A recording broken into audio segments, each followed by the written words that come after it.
Hello வாங்கப்பா. இன்றைக்கி கருப்பு மூக்கடலை குழம்பு எப்படி செய்கிறதுன்னு பார்க்கலாம்.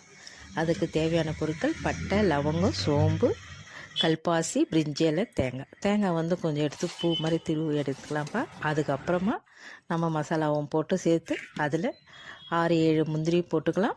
கொஞ்சம் கசகசாவும் சேர்த்துக்கலாம். சேர்த்து நல்லா பேஸ்ட்டாக அரைச்சி எடுத்துக்கலாம். கொத்தமல்லி சேர்த்து அரைச்சி எடுத்தாச்சுப்பா. இப்போ வேக வச்ச கருப்பு மூக்கடலை வச்சுருக்கேன். இப்போ எண்ணெய் போட்டு கடுகு, சீரகம் கொஞ்சம் சேர்த்துக்கலாம். வெங்காயம், கறிவேப்பிலை சேர்த்து நல்லா வதக்கிட்டு ஒரு 2 ஸ்பூன் இஞ்சி பூண்டு பேஸ்ட்டு போட்டுடலாம்ப்பா. தக்காளி போட்டுக்கலாம். தக்காளி கட் பண்ணி போடலாம், இல்லை அரைச்சும் ஊற்றலாம்ப்பா, நம்ம இஷ்டம். உப்பு கொஞ்சம் போட்டு தண்ணி ஊற்றி நல்லா அந்த தக்காளி வந்து குழையிற அளவுக்கு நல்லா மெதுவாகிற அளவுக்கு கலர் எடுத்துக்கோங்க. அப்புறம் அரைச்சி வச்ச மசாலாவை ஊற்றிட்டு அது ஒரு கொதி வந்த பிறகு நம்ம வேக வச்சு எடுத்த கருப்பு மூக்கடலை போட்டு நல்லா கொதி வந்து அந்த எண்ணெய்லாம் மேலே வரைக்கும் எடுத்தால்